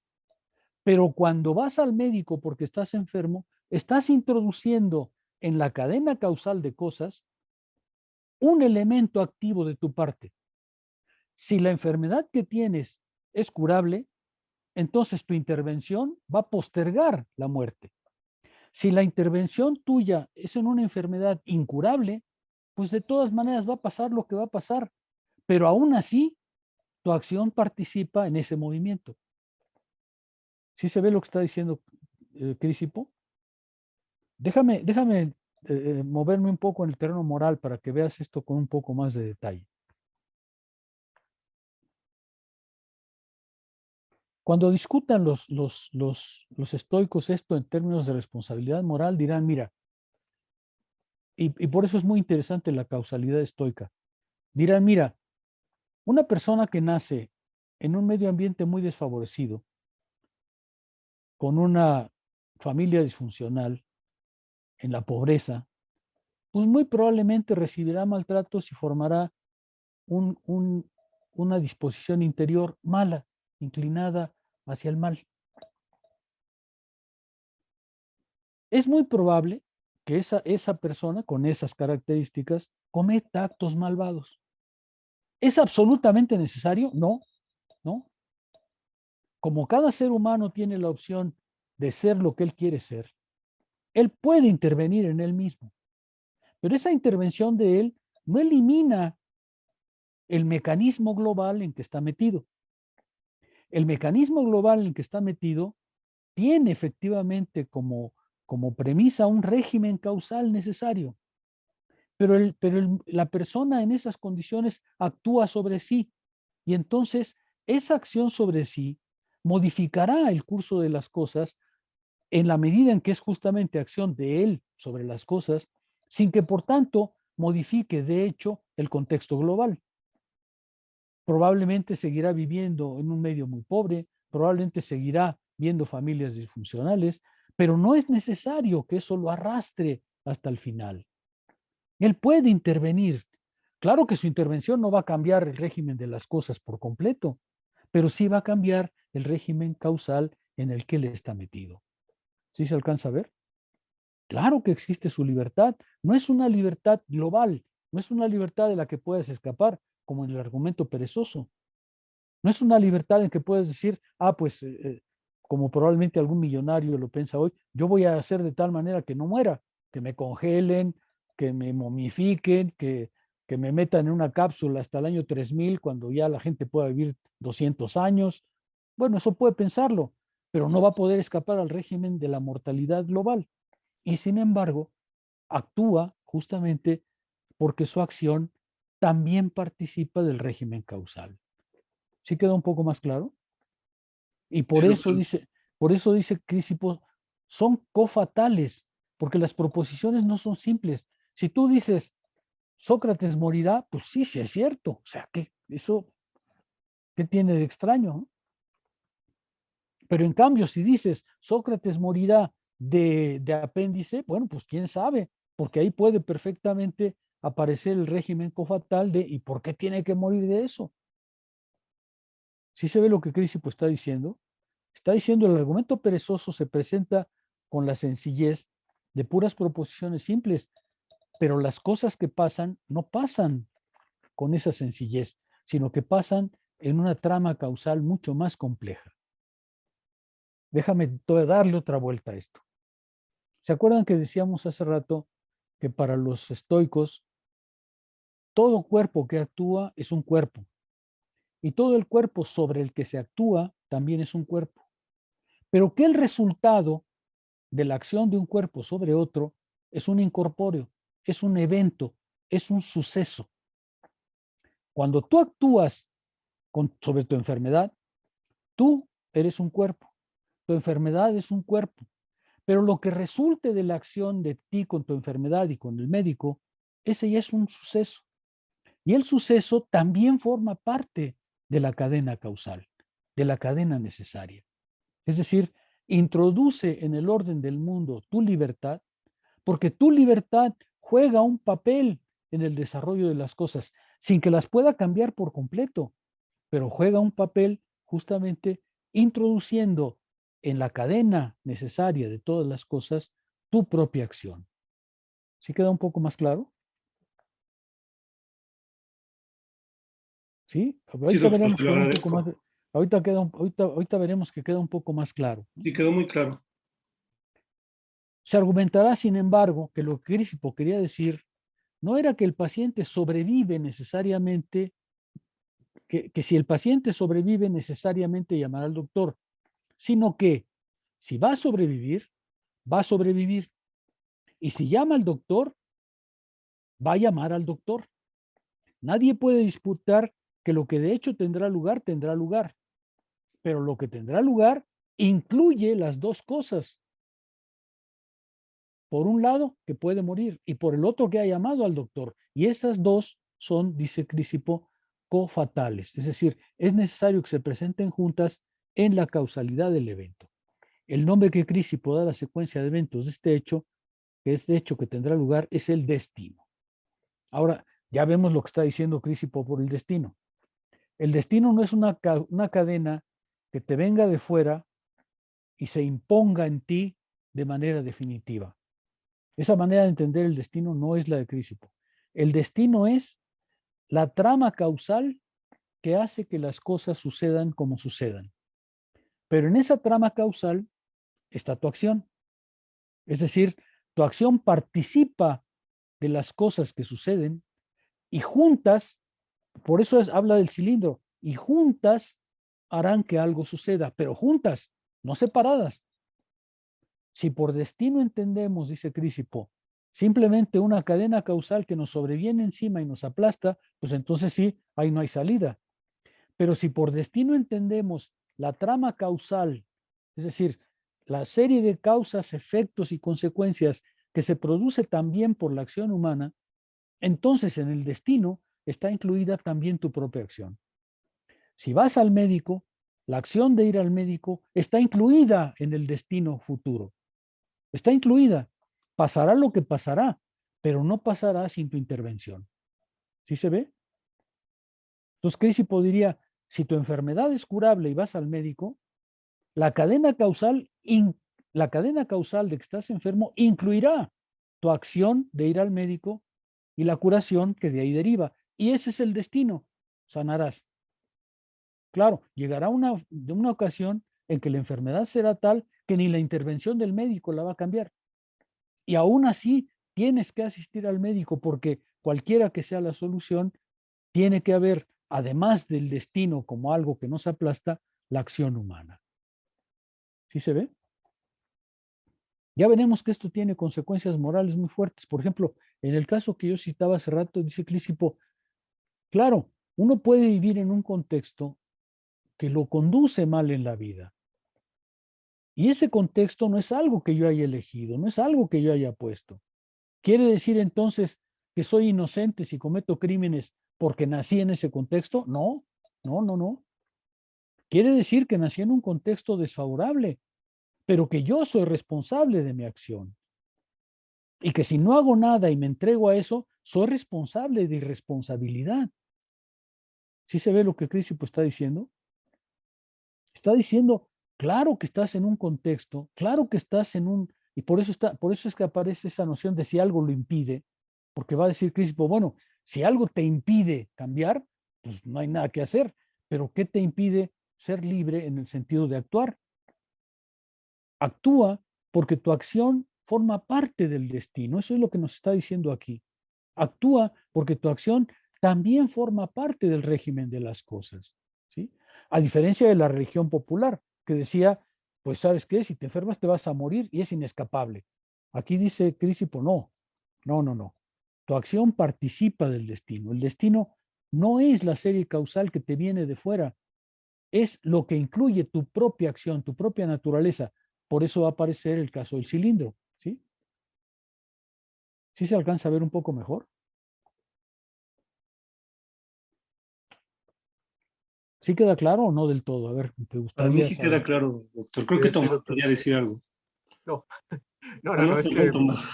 no, era un chistorete, porque el doctor decía que eh, yo tenía un tío, doctor, que decía, me voy a ganar la lotería, pero nunca compraba el boleto, ¿no? Entonces, creo que ese era un buen ejemplo. Así es, así es. Para Era eso lo ganar, que quería decir nada más. para ganarte la lotería, Crisipo diría, mire, para ganarse la lotería hace falta comprar un boleto. Entonces, si yo digo me voy a ganar la lotería, pues es que necesito comprar el boleto porque es un cofatal, ¿sí? Es un cofatal, exactamente igual que en el caso de Layo, solo tendrá un hijo si tiene una mujer. Entonces dice Crisipo, no se vale decir, Layo tendrá un hijo o el abuelo de Tomás ganará la lotería así nomás en seco, sino que hay que decir, Layo tendrá un hijo y el abuelo de Tomás ganará la lotería si Layo tiene mujer y si el abuelo de Tomás compra boletos, ¿no? Y entonces, la serie de causas para que algo pase, tener un hijo o ganar la lotería, no es tan simple como simplemente decir, pues tendrá un hijo o ganará la lotería. No, espéreme, hay mucho más en todo eso. Y eso es lo que Crícipo está diciendo. El destino no es nada más una afirmación y ya. Es la serie de circunstancias que actúan en cada proposición. Eric, Perdón, doctor, me surgió otra duda. a ver, Entonces, ¿en qué se distinguiría la posibilidad de la contingencia? ¿en qué? O en la trama lógica, ¿dónde colocar la contingencia? Ah, bueno, es que, a ver, eh, déjame responder con las categorías modales. La posibilidad es la modalidad más elemental porque es la modalidad que está prácticamente indeterminada. O bien, déjame decirte lo más como vamos a responder, por ejemplo, en el caso de Hegel, para que te quede más claro. La posibilidad es simplemente algo que está muy indeterminado. Es solamente algo que no se contradice a sí mismo, ¿no? Por ejemplo, México va a ganar el campeonato mundial de fútbol en Qatar. Es posible porque no hay nada inherente a México que impida que eso sea. Lógicamente puede ser, aunque las condiciones sean muy complicadas, lógicamente puede ser. Ahora, la posibilidad, sin embargo, dice inmediatamente, justo porque es muy indeterminada, la imposibilidad. Dice que si algo es posible, también su otro es posible. Justo porque algo es posible, su otro también es posible. Es decir, es posible que México no gane Qatar. Las dos cosas son verdaderas, porque lo posible no es más que una mera alternativa indeterminada. Sí, lógicamente no es contradictorio que México gane. Eso es todo lo que dice lo posible. Lo contingente, en cambio, dice otra cosa. Lo contingente es lo que puede pasar o no puede pasar. Es decir, lo contingente es lo que es y podría no ser. Lo contingente es algo que va más allá de lo posible porque dice, lo contingente tiene buenas opciones para ser, pero también tiene buenas opciones para no ser. Por ejemplo, déjame darte un ejemplo de contingencia. Yo puedo decir, a ver, a propósito del clima de hoy, ¿es posible que hoy llueva? Pues sí, ¿no? Pues ¿qué lo impide? Lógicamente no lo impide nada, ¿no? Ahora, si yo digo, si llueve hoy es contingente que llueva hoy. Ah, ahí estoy diciendo otra cosa. Ahí estoy diciendo, como ayer llovió, es muy posible que llueva hoy, pero podría no llover hoy. ¿Sí? Lo contingente dice, mire, de acuerdo con lo que sabemos, pues puede pasar, pero también puede no pasar. Hay un grado de determinación mayor, pero no es un grado de determinación definitivo. Cuando algo es contingente, cuando decimos que algo es contingente, estamos diciendo puede ser y puede no ser. Mientras que lo posible simplemente dice podría suceder. Lo contingente, en cambio, dice no, puede ser y puede no ser. Por ejemplo, es contingente que llueva hoy. Como llovió ayer y como llovió antier, ya lo que estoy diciendo no es solo posible, es bastante más que posible, es muy posible, pero no es totalmente necesario. Por eso es contingente. Lo contingente es una modalidad que permite decir algo de lo que tenemos premisas conocidas puede suceder. Y tenemos elementos para pensar que puede suceder. Pero podría no suceder. Ahora ya te va el ejemplo en fútbol. México va a pasar la primera serie en el campeonato del mundo. ¿Cómo la ven? Es posible, pero un poco menos probable todavía. No, no, no. México ha pasado los últimos 5 campeonatos del mundo. En los últimos 5 campeonatos del mundo, México ha pasado la primera vuelta. Ahí cuando yo digo México va a pasar la primera vuelta, ya no estoy diciendo, pues posiblemente gane el campeonato del mundo. No, no, no. Estoy diciendo, mire, en los últimos 5 torneos hemos pasado la primera vuelta. De manera que cuando yo digo vamos a pasar la primera vuelta, ya no estoy diciendo solo es posible. Estoy diciendo, de acuerdo con los antecedentes que tengo, muy probablemente pasará, pero puede no pasar. Eso es cierto. ¿Sí ve la diferencia?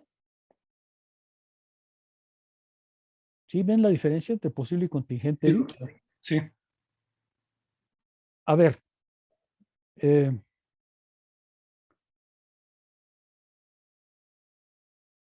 un hombre nace o una mujer nace en un ambiente muy desfavorecido, ¿no es cierto? Yo puedo decir, es posible que cambie. ¿Es posible? Sí, no hay ninguna razón para que no cambie, ¿no es cierto? O sea, como ser humano que es, pues tiene la oportunidad de cambiar su vida, de redirigir su acción, ¿no?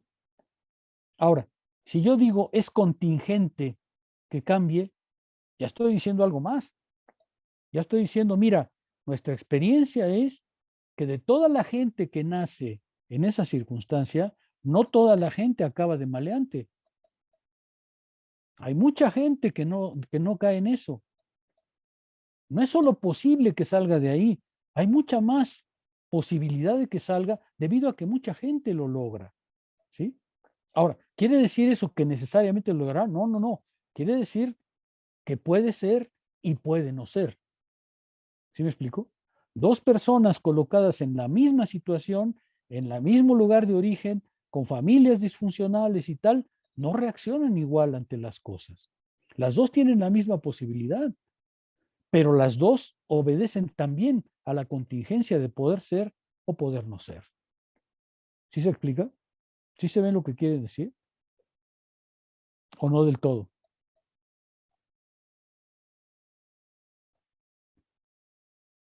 A ver, me detengo para ver qué piensan.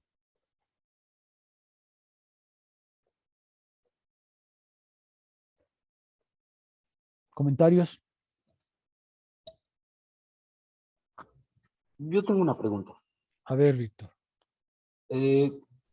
Para Crisipo, para los estoicos que están discutiendo esto, La necesidad y la posibilidad es algo que remite al sujeto, ¿no? Al sujeto que enuncia eso, no al lenguaje o pasa por el lenguaje, ¿no?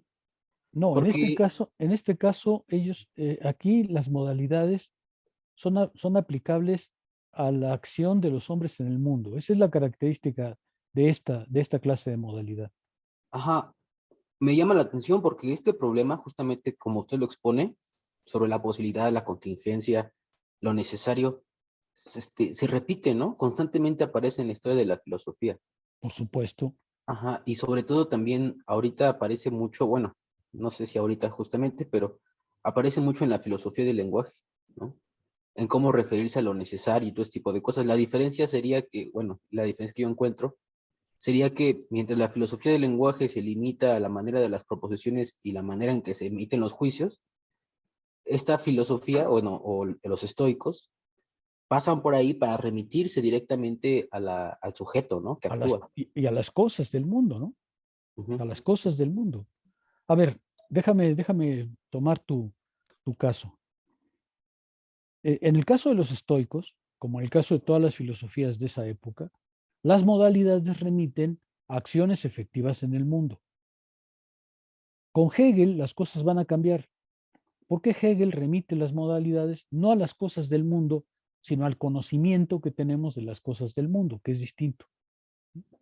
Por lo que yo veo en el caso, yo no conozco las discusiones de las filosofías del lenguaje que tú mencionas, pero por lo que veo, ellas se remiten más bien al problema formal, pero ni uno ni otro, ni los estoicos ni Hegel remiten a eso. Los estoicos dicen que las modalidades son una manera de comprender las acciones y los eventos humanos en el mundo. Hegel dirá que es una manera de comprender nuestra comprensión del mundo. Y ahí se parece un poco Crisipo cuando se acerque a ello. Pero en general lo que los estoicos están diciendo es, eso sucede en el mundo. Las modalidades se dice de algo que efectivamente pasa. Por eso estoy poniendo ejemplos del mundo, ¿no? ¿Y cuál es la diferencia que estoy tratando de marcar? Fíjense, México será campeón en Qatar. Decimos, pues, no es imposible, es posible, pero cuando digo, ¿y qué tan posible lo ven? No, pues está muy difícil, ¿no? Pero es posible. Ah, pero si digo, México va a pasar la primera ronda. Ah, ahí la cosa ya es diferente. Ahí decimos, pues puede ser, pero puede no ser. Eso es contingente, ¿sí? Ya no estamos diciendo es solo posible, no, no, no, estamos diciendo de acuerdo con lo que sabemos, de acuerdo con lo que ha pasado en los últimos 5 mundiales, eso puede ser. No es solo posible, es bastante más que posible porque las premisas que tenemos para juzgar nos permiten creer que será, pero podría no ser y por eso es contingente. ¿Sí? ¿Sí queda claro? ¿Sí queda claro la diferencia entre posible y contingente? Sí, Eric, a Sí, ver, doctor. Respecto a Hegel, no quería introducirlo, pero ya que usted lo mencionó, entonces diría que las modalidades en Hegel es algo que remite al orden del pensamiento. es algo que podemos decir de las cosas, Ok, bien. pero en el orden del pensar. Pero aquí Ujú. no, aquí estamos vinculados, como todas las filosofías de esta época, con las cosas también, con las cosas prácticas, ¿no? Ok, Ahora, lo que están diciendo, no pueden evitar el problema del conocimiento, porque justamente está puesto aquí, ¿no? ¿Qué podemos decir de las cosas que pasarán? Y eso es en donde estamos metidos ahorita. Y lo que está diciendo Crisipo es, mira, posible es aquello, como con Aristóteles, es aquello que puede ser, aunque quizá no suceda. Contingente es aquello que tiene altas posibilidades de ser, pero también es posible que no suceda y también tiene posibilidades para que no sea. Necesario es lo que sucederá. Pero Crisipo nos acaba de decir, lo necesario no es una determinación que te viene de fuera y simplemente se imprime en ti. Lo necesario es una trama causal de cosas, de actos, de causas y efectos y consecuencias, por supuesto, eventos, en los que está incluida tu acción. Lo que será, será, pero no será sin tu acción. ¿Sí? Eso es lo que Crisipo está diciendo. Y ahí es donde aparece la libertad. Tienes que ser libre en el mundo y actuar, aunque tu acción en el mundo podría no resultar en nada, pero tú eso no lo sabes. Tu acción en el mundo consiste justamente en introducir en el mundo tus elementos para que lo que será, será. ¿Sí? A ver, déjenme, me voy a adelantar un poco porque este autor tiene una frase que me parece que es muy clarificadora. Está más adelante y dice, el destino para Crisipo es lo que será, no lo que ha de ser. Esa frase es muy, muy bonita y me parece muy clarificadora. El destino en Crisipo es lo que será, no lo que ha de ser. Lo que ha de ser es algo predeterminado, algo que simplemente te viene de fuera. Lo que será es aquello que sucede por la acción de las cosas, de la naturaleza que está presente, pero también por tu acción. Es decir, lo que es el destino es lo que será, incluida tu acción. ¿Sí me explico? Para volver al ejemplo de Tomás, si el abuelo de Tomás gana la lotería, es porque ha comprado un boleto. Y si ha comprado un boleto y gana la lotería, pues entonces sospechar que la ganaba y hacer para ganarla fue lo que creó el destino. No estaba escrito en el cielo que lo iba a ganar quedándose en su casa. Lo que sí sucede es que, además de que la lotería puede ganarla un individuo, pues este tiene que actuar, porque si no lo hace, no hay manera de que suceda. Capaz que no sucede, por supuesto, pero tiene que actuar porque sin eso no tiene sentido el mundo. No hay realmente una trama causal. Déjenme, según parece, está costando mucho más trabajo del que yo pensaba. Pensé que iba a ser más fácil de articular. ¿Qué están diciendo los estoicos? Que somos parte de la naturaleza y también somos parte de la naturaleza social. También.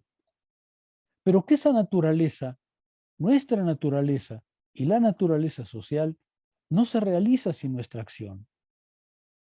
Que nosotros somos partícipes con nuestra acción de lo que será. Hay cosas que están fuera de nuestro alcance, como morir.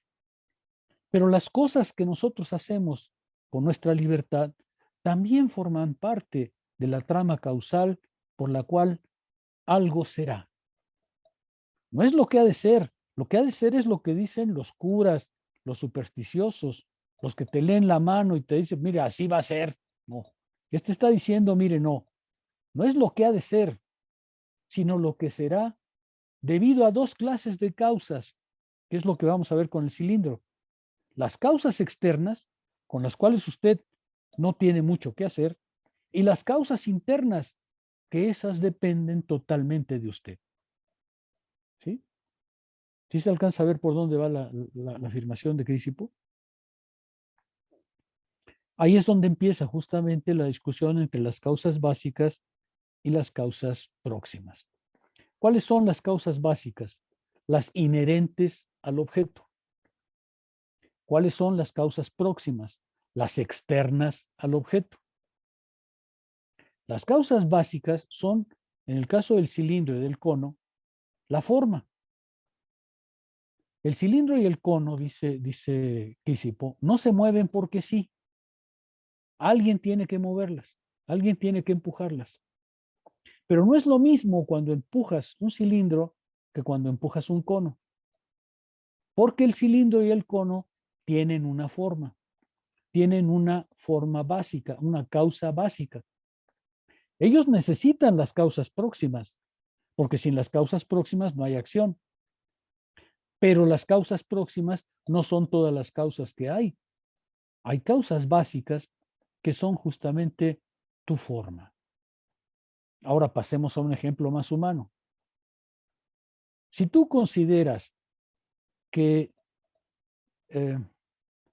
una persona muy atractiva es un bien y tienes una forma cilíndrica o esférica, ¿Qué va a pasar cuando esa persona te empuje?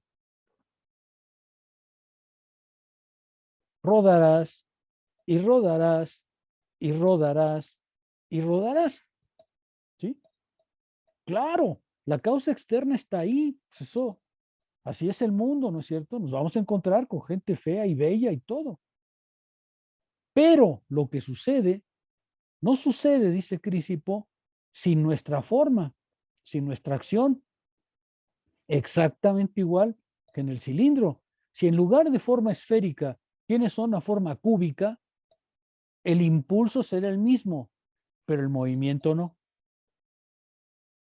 Todo depende de tu forma, es decir, de tu disposición interior, para que esas causas próximas, externas a ti, tengan un cierto efecto.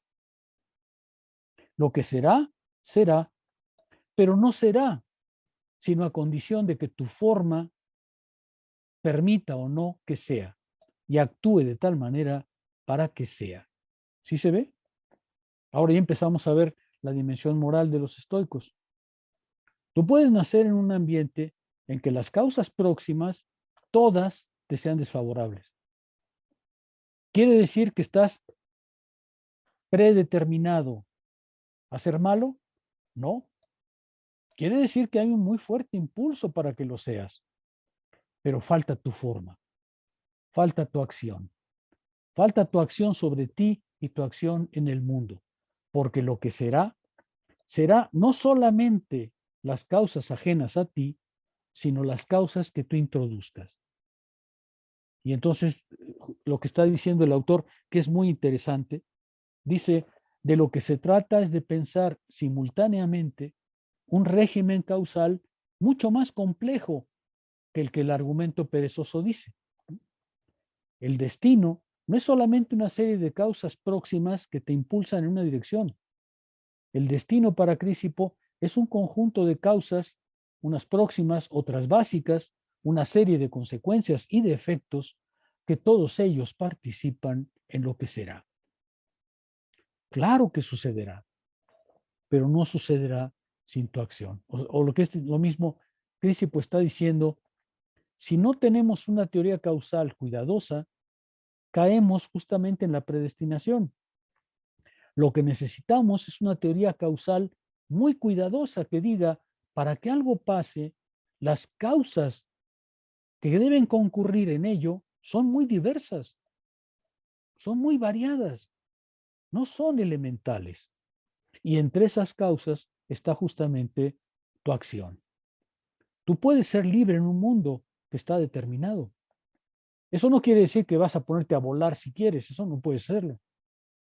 Pero sí puedes ejercer tu libertad en ese horizonte determinado. Y lo que será, será, pero será con tu acción.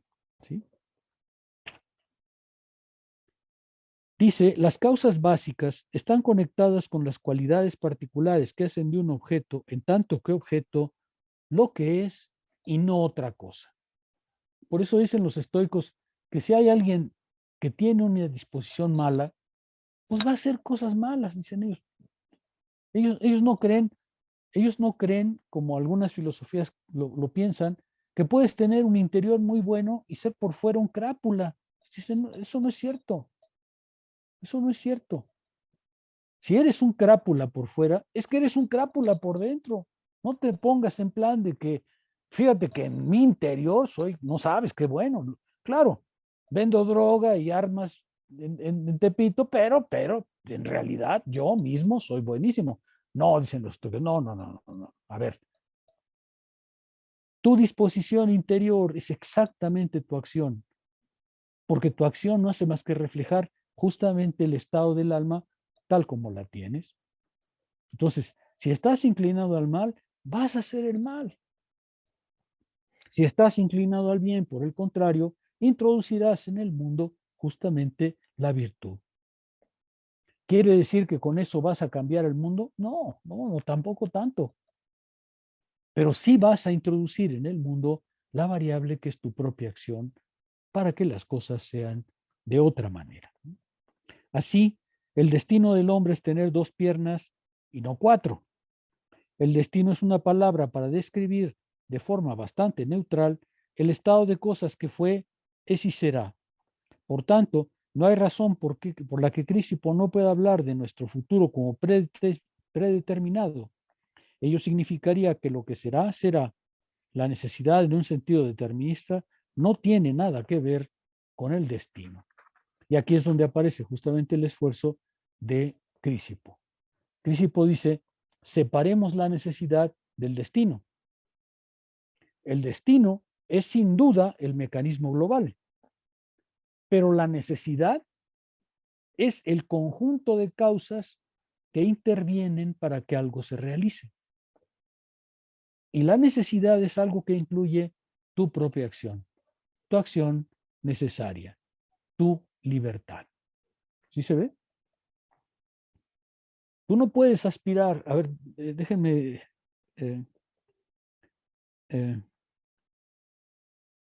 bueno, voy a continuar con el texto y vuelvo un poco atrás. Es que el tiempo se me fue ya.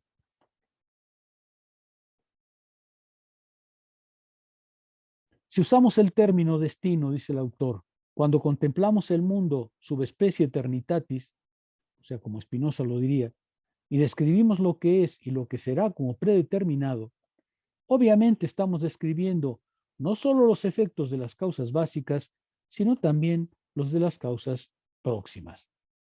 Así, si un ser fuera del espacio y del tiempo pudiera decir, Crisipo habrá de rodar esta piedra mañana, y si ese enunciado fuera verdadero, entonces se podría decir que Crisipo está predestinado a hacer rodar la piedra mañana.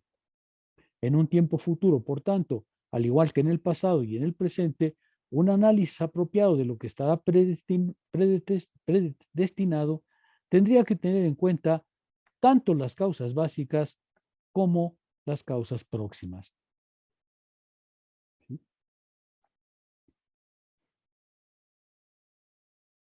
Dice más abajo, el uso correcto del término destino ha sido perfectamente descrito por Risor, que es un autor reciente. Dice, la palabra destino se usa para describir tanto la relación de la causa principal, básica, con su sustrato, la rodabilidad del cilindro, como la cadena o serie de causas iniciadoras próximas que podrían causar que el predicado derivado de la causa principal básica se realice o bien impedir que se realice. ¿Sí lo alcanzan a ver un poco mejor? El estoico dice, yo vivo en un mundo que tiene una necesidad interior, en que las cosas suceden porque hay mecanismos que no están en mis manos. ¿Quiere decir que eso cancela mi libertad? No, no. Quiere decir que en la trama causal de todas las cosas, yo formo parte de ella. Y si me enfermo y voy al médico, será lo que será. Pero lo que será no está predestinado, está incluyendo la acción de mi viaje al médico y, por supuesto, la acción de la capacidad del médico, ¿no? Porque si voy con un chambón, pues, ¿no? Si voy al IMSS, ¿me curaré? Ah, quién sabe, ¿no es cierto? Ahí introduje una causa, pero que es una causa, lo que será, será. Pero será por múltiples elementos, por causas básicas y próximas. Y Crisipo está diciendo, claro que existe la libertad, pero para comprender nuestra acción en el mundo necesitamos una comprensión compleja de las cosas, no una comprensión simplona, ¿no? De decir, pues hay una cadena causal que viene encima de mí y tan. No. Sino es, vamos a ver cómo lo que realmente ocurre por una trama de causas y efectos muy compleja en las que intervienen las causas que yo introduzco. Yo también soy causa dentro de las causas de lo que pasan. Claro que soy la causa limitada y finita si se quiere, pero soy causa. ¿Sí? Hay cosas que no puedo evitar, pero hay otras en cambio en que mi acción decidirá de lo que será. Y nada será sin mi acción. Eso es lo que Crisipo está diciendo. presumiblemente por ser una serie de eventos que tienen lugar por la acción de diferentes causas próximas, Crisipo define a menudo el destino como la serie de causas mismas. Vean ustedes, lo que Crisipo está diciendo es, volvamos un poco atrás, el destino es necesidad, causalidad, cadena causal, pero no una cadena causal de causa-efecto, causa-efecto, causa-efecto, sino algo que llamaría alguien más contemporáneo una red causal. Una red causal. Todo lo que existe es una red causal, en el que hay causas sin duda próximas, pero también causas básicas. Y todo ello constituye lo que será el destino, no lo que ha de ser. Lo que ha de ser es lo que dicen lo que ha de ser es lo que dice Walter Mercado, ¿no? Si sales hoy en la mañana, te van a robar. Bueno, en fin. Eso es lo que ha de ser. Crisipo dice, no. Claro que si sales y vas a Tepito, pues por eso es un riesgo muy serio. ¿Quiere decir que de todas maneras te van a robar? No, tampoco. Tú vas y introduces tus cosas. También sucede que si te tropiezas con el cártel Tepito Nueva Generación, pues ya te amolaste, ¿no? Eso ya no está en tus manos. Así son las cosas. Pero eso no quiere decir que estás inerte ante el mundo, quiere decir que tienes que actuar justo para que lo que suceda, suceda. ¿Sí me explico? Otra vez, si vas en la noche a Tepito, pues también es que le estás buscando, ¿no? Si tú contribuyes con las causas básicas, pues rodarás y rodarás y rodarás. ¿Sí se ve lo que estoy están diciendo? Vean ustedes, a mí me parece muy interesante. Ya hablaremos, no me dio tiempo hoy, pero ya hablaremos la próxima vez de lo que ellos ven causalmente. Dicen, es que creer en una libertad en la que yo me agarro por mí mismo de los pelos y me saco del mundo y soy libre, eso no existe. Eso, Kant cree que existe, pero eso no existe. Yo no me puedo agarrar a mí mismo de los pelos y sacarme del contexto y del mundo y decir, soy libre. No, no, no. Ellos dicen, tienes que actuar en el mundo. Estás en un mundo y ese mundo es más que tú. Ese mundo es más que tú. Y sin embargo, no estás inerte ante las cosas, porque lo que será, será con tu acción. Y la vida moral es justamente esa, ¿no? Tú tienes que elegir, tú tienes que actuar sobre ti, tú tienes que darte forma. Si no te das forma y eres cilíndrico o esférico, pues ya vemos cómo te va en la vida, ¿no? ¿Sí se ve lo que están diciendo los estoicos? ¿Queda un poco más claro? ¿O logré ser un poco más claro? ¿Qué dirían? Marco. Sí, a mí me parece bastante claro.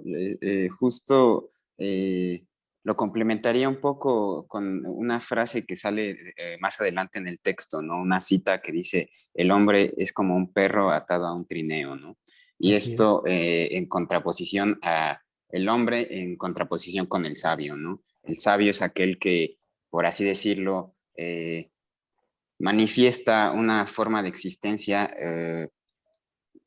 opuesta o distinta al menos a la conciencia común, ¿no? El destino se manifiesta ante la conciencia común como necesidad en la medida en la que se desconoce y se rechaza la situación en la que se nace, ¿no? El orden en el que se inscribe nuestra propia existencia, ¿no?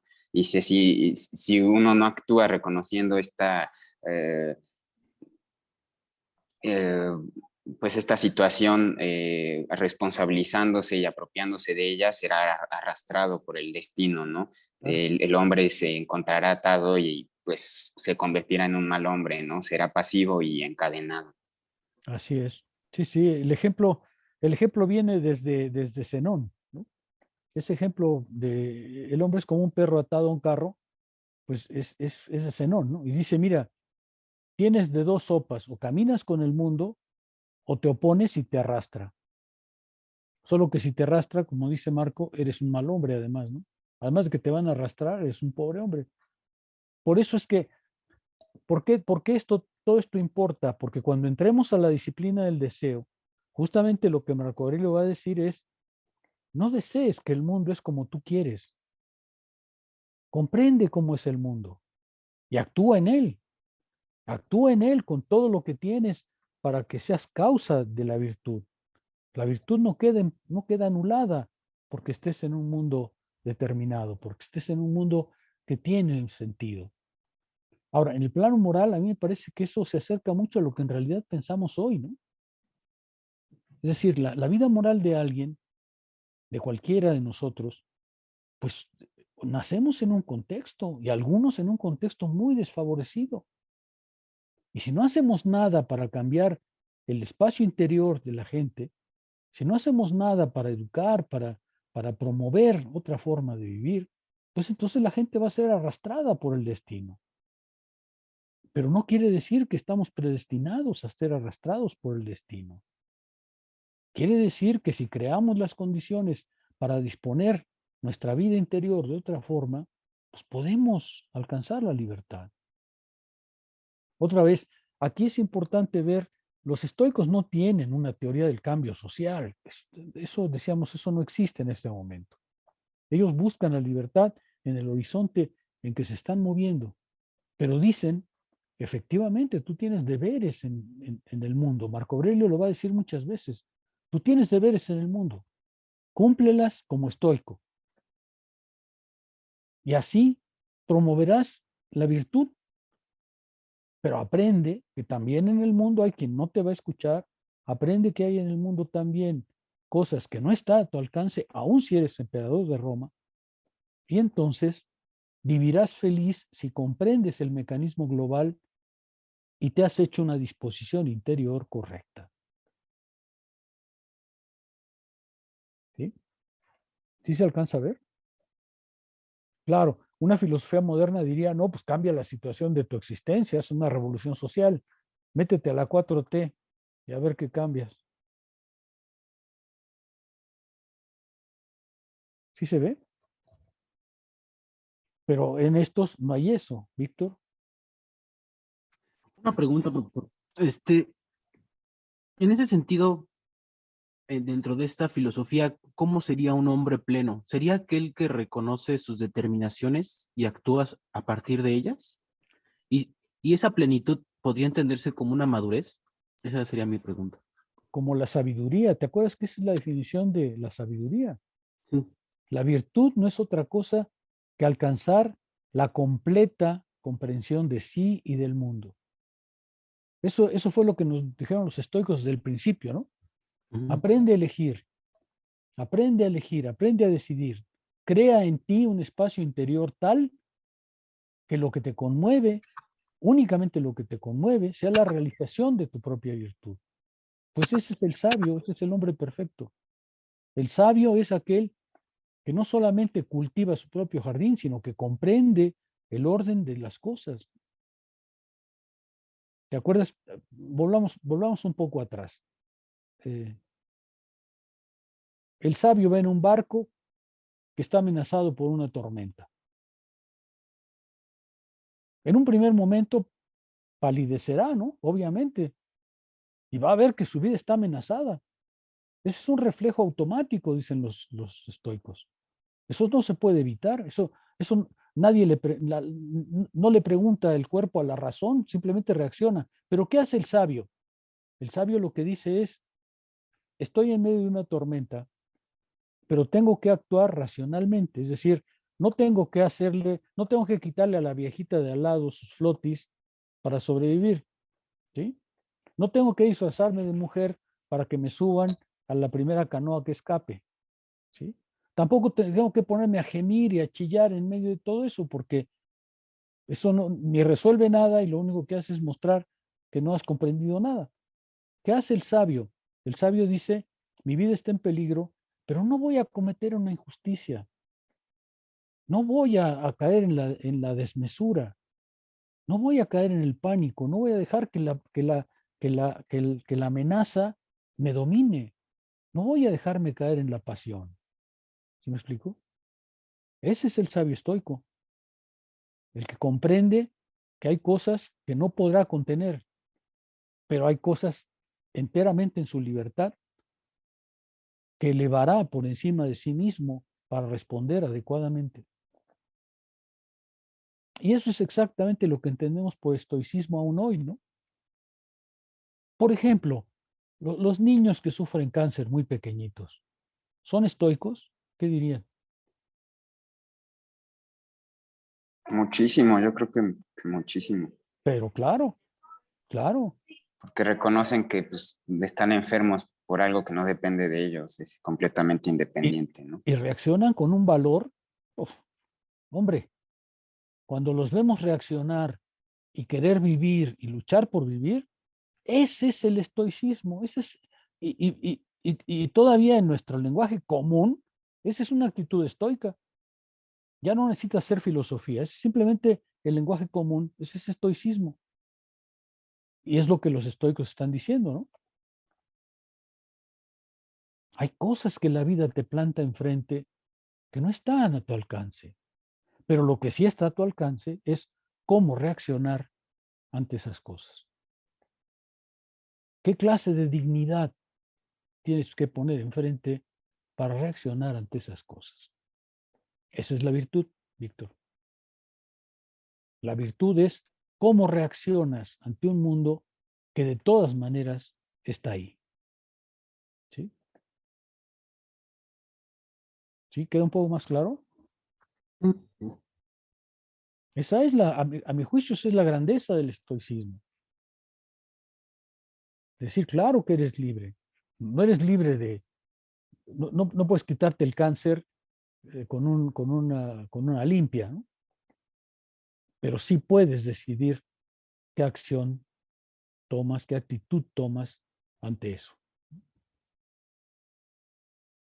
Eso está en tu libertad y esa no te la puede quitar nadie. Eso es lo que dicen los estoicos, siempre y cuando sepas usarla, ¿no? ¿Sí se ve? Y Crisi, pues lo que está diciendo, mira, tu disposición interior es el horizonte de libertad absoluto.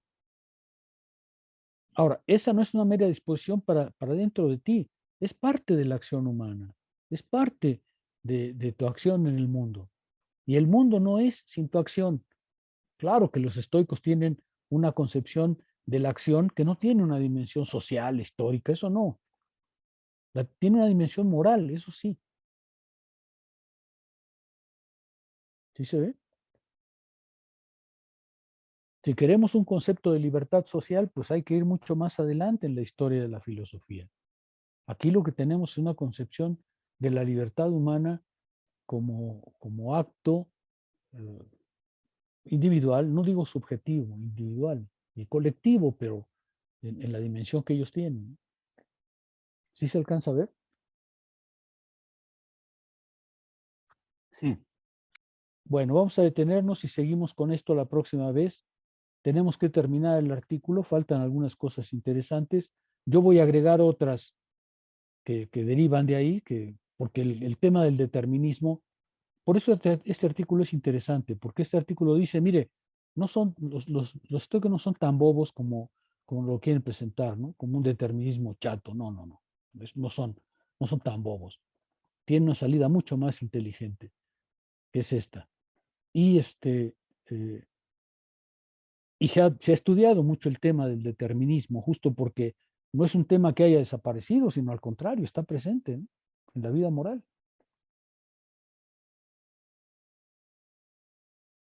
¿Sí se ve? Claro, ciertas éticas hoy pretenden que no hay más que la acción de uno sobre uno mismo, pero obviamente yo creo que esas éticas están muy lejos de la vida concreta, ¿no? ¿Sí queda claro? ¿Algún comentario? Bueno, nos despedimos porque yo tengo que dar clase en unos minutos, ¿ok? Nos vemos el martes próximo.